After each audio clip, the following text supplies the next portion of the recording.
Lady debates how much a quarter is worth. I was ringing up a woman who looked like she was in her mid-40s. I told her her total, which was $X by .36 or so, and she was paying cash. Her, oh, I have the change.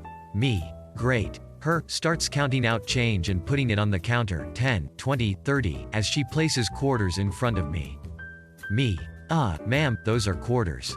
Her, yeah. Me, yeah. You only owe 36 cents, and you've given me 75.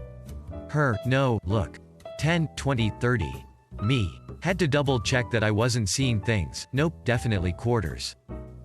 Quarters are worth 25 cents. Her, looks at me funny and clearly doesn't believe me. Basically continues to argue with me that a quarter is worth 10, saying stuff like, really? Me, you're just giving me more money if you count them as 10 each. Her, okay, fine, let's do it your way. Yes, let's do it my way. I made the rules and the currency values. I seriously questioned how she made it this far without knowing how much a quarter is worth. Also, a line had obviously formed behind her as the store only has 2 registers and I was the only person at the front, and the other customers were silently cracking up behind her. Plain package cigarettes will be my death. Plain packaging has been introduced in Canada for cigarettes. This means the branding cannot include color or logos, and the packaging for all companies needs to be a matte brown color with a standardized font. Cigarettes require you to learn a new language anyway, especially when customers don't actually know what they're asking for. A small pack is 26, large is 25, but there's also regular and king-sized, so people get confused and often ask for a small Next Blue regular king-size 25s, which is literally asking for every different Next Blue pack we have. So now that colors are banned in branding, we have to learn a whole new language and the customers just refuse to accept it. I've been telling every tobacco customer since April that this would be happening come November, and now it's November. So a man walks in and asks me for a 25 pack of Next Blue regular. Next Blue is now called Next Original, and it comes in its brown packaging with no logos. I have the brand descriptor guide next to my register for the inevitable, no, I want Next Blue, arguments. This weapon proved worthless with this man. Him, those are brown. Me, yes, that's the new standard for Canadian tobacco as of yesterday. This is called plain packaging.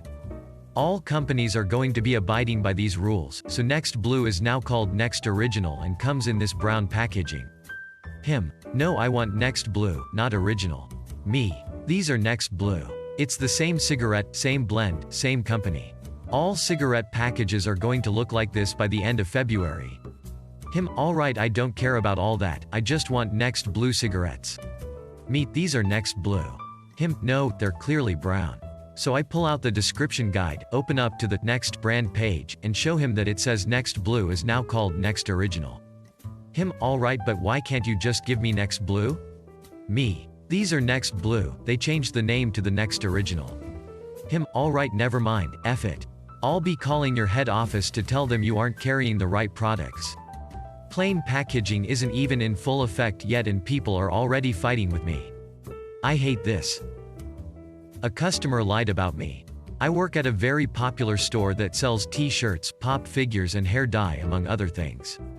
About a week before Halloween, a girl comes in looking for hair dye, but temporary dye that she wouldn't have to bleach her hair for. So in other words, she wanted a color depositing conditioner like Overtone. We do not sell Overtone. So I show her our other hair dyes and recommend a brand called Unicorn Hair. It's very similar to Overtone and is supposed to last for up to 1 month when using cold water on her hair. The lighter your natural hair is, the bolder the color you'll get. She chose blue and I walked her to the register with it and wished her good luck and to tell us how she liked it. She comes back 2 days after Halloween. The tub half empty, they're big tubs, saying that the color didn't deposit and that I told her that if she didn't like the color that she could return it. She came back when I wasn't there so I couldn't defend myself. I never said this and I would never say this. I dyed my hair for almost a year and I know that the color would have deposited fine in her hair and should still have some sort of tint of the blue. She had very light brown hair and the color she chose was very dark blue. My manager was forced to give her the refund, then we had to damage check the product because it was half empty.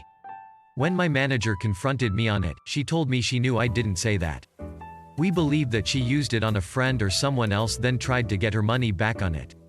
Either way, pretty scummy to lie about a retail worker. Thanks for watching and don't forget to give a thumbs up if you enjoyed it. Have a good one.